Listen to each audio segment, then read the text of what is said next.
Matapos atakihin ng puwersa ng Israel ang northern part of Gaza nitong nakaraang araw lamang sapagkat namataan ng IDF na may mga kalaban na nagtatanim ng bomba sa naturang lugar. Merong mga nasawi ayon sa ulat. Marami rin ang sugatan. At kanina lamang mga kaibigan, isa na namang napakainit na balita ang nangyari sapagkat inatake ng Israel ang isang lugar sa Syria. Ginamitan ito ng airstrike ng Israel. Ang tanong, bakit ito inatake ng Israel? Ano ang meron sa lugar na ito? Meron bang nasawi sa naturang pag-atake? Yan ang ating pag-uusapan sa videong ito.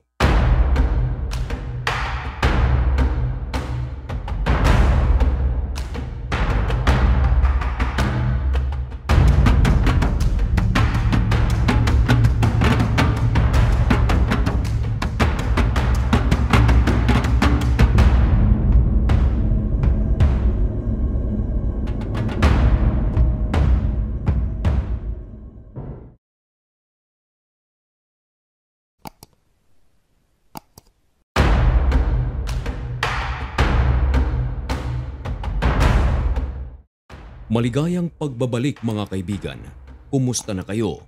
Ngayon ay araw ng Martes, March 4, 2025. Isang napakainit na balita ang ating ihahatid sa inyo.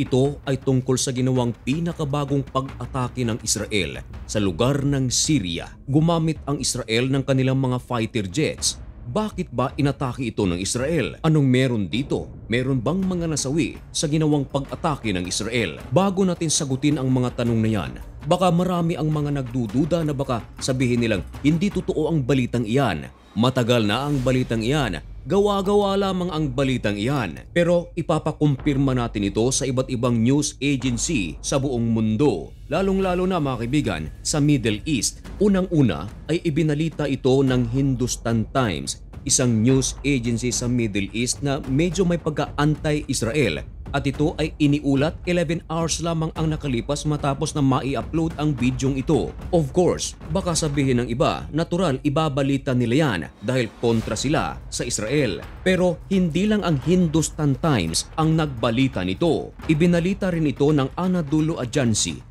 isang Turkish news agency, pero may pagka-anti-Israel din ito. Magkatulad sila ng ibinalita ng Hindustan Times. Inatake raw ng Israel ang isang syudad sa Syria na Tartus. Of course, ibinalita rin ito ng The Times of Israel. Kaya lang, medyo kaduda-duda dahil sa naturang balita, ito ay ayon sa Syrian media na ang Israel ay nagsagawa ng airstrike sa Tartus. Pero tanungin natin mismo ang Israel kung nagsagawa nga ba sila ng pag-atake sa Syria. Ito ay kinumpirma mismo ng Israeli site at ibinalita ng The Times of Israel na sinabi mismo ng Israeli military na nagsagawa nga sila ng pag-atake sa northwestern Syria. Kaya lang, ayon sa ulat, walang nasawi sa naturang pag-atake. Inamin mismo ng Israeli military na nagsagawa sila ng airstrike sa Syria at gabi nila ito ginawa. At ang particular na lugar na inatake ng Israel ay ang city of Tartus na kung saan naroroon ang kanilang target na military facility sa naturang lugar. Ito ay matatagpuan sa northwestern coastal region. Nako, napakatindi ng ginawang pag-atake ng Israel sapagkat wasak na wasak ayon sa balita ang military facilities ng naturang lugar. Lalong-lalo na mga kaibigan, nakababangon pa lamang ng bansang Syria dahil kamakailan lamang ang Syria ay naharap din sa isang matinding digmaan. Ang gobyerno ng Syria na pinamumunuan ni Bashar al-Assad ay naharap sa digmaan laban sa isang militanteng grupo na pinangunguluhan ni Al-Julani o kilala rin sa tawag na Sharia at napabagsak si Bashar al-Assad at ayon sa ulat, ito ay nagtago sa bansang Russia. Si Al-Julani ngayon ang tumatayo bilang bagong pangulo ng Syria nang mapabagsak nito ang kanilang tinaguriang pangulo na si Bashar al-Assad na isang diktador. Napaulat na itong si Al-Julani ay nais makipagkaibigan sa lahat ng bansa maliban sa Iran. Nais nitong makipagkaibigan sa Israel at sa United States of America. Ang tanong, bakit inatake ng Israel ang lugar na ito gayong ang bagong pangulo ay nais makipagkaibigan sa Israel? Hindi ba't dapat tulungan ng Israel ang bansang ito dahil nais nga nitong makipagkaibigan hindi lang sa Israel maging sa Estados Unidos? Ganito ang sinabi ng Israel. Kaya pala winasak ng Israel ang military facility na ito sapagkat ito pala ay pag-aari ng nakaraang Pangulo na si Bashar al-Assad.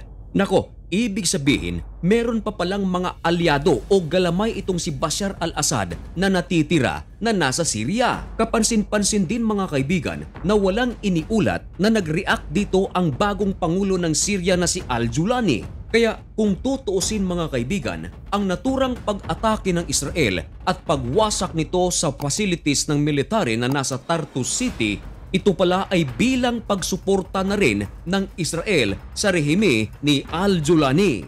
Pero kinumpirma mismo ng Syrian media na Sana News Agency na ang naturang airstrike ng Israel ay walang nasawi, kundi winasak lamang nito ang military facilities. Ayon sa Israel, hindi naman daw sila tutol na ang Syria ay magkaroon ng military facility sapagkat karapatan daw ito ng isang bansa.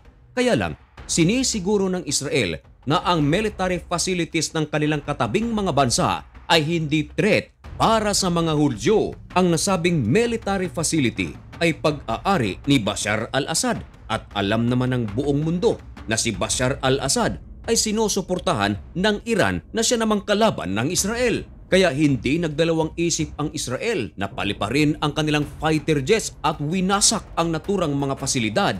At ilang oras lamang ang nakalipas matapos ang ginawang airstrike ng Israel, tumambad ang napakaraming sirang mga armas ng nakaraang rehime. Ayon sa ulat, ang naturang mga armas ay hindi na pwedeng gamitin. At eto pa ang matindi mga kaibigan, inamin mismo ng Israel na ang kanilang winasak ay hindi lang pala military facilities ng naturang lugar, kundi winasak din nila ang maraming infrastructures na malapit sa naturang lugar, sapagat ang mga nasabing building ay ginagamit din ng mga sundalo ng former regime upang magkaroon ng monitoring at pagpaplano. Kaya naman agad itong sinira ng Israel.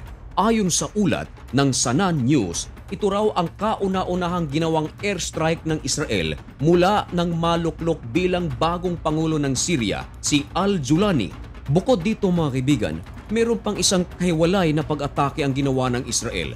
Ito ay sa southwest naman ng Damascus. Dito, kumpirmado, merong dalawa ang nasawi. Nagsalita na ang Prime Minister ng Israel na si Benjamin Netanyahu kung bakit kinakailangan nila itong gawin. Ito ay bahagi raw ng kanilang programa na i-demilitarize ang kalaban nila na nasa Syria. Sa ngayon ay wala pang komento ang bagong Pangulo ng Syria na si al-Julani. Ano kaya ang mga susunod na magiging kapalaran ng Syria? Yan ang ating aalamin sa mga susunod na araw, linggo o buwan. Dito lang sa Usapang Banal. Kaya para maging updated ka, hinihimo kita, baka naman pwedeng makahingi ng kaunting pabor. I-subscribe mo na rin ang napakaliit nating channel na ito.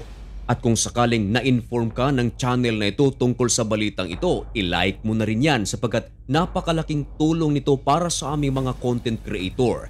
At sa lahat ng ating mga kababayan dito sa Pilipinas, sa Israel, sa Middle East o sa ibang panig ng mundo, mag-ingat po kayo. May God bless you and thank you so much for watching. Goodbye!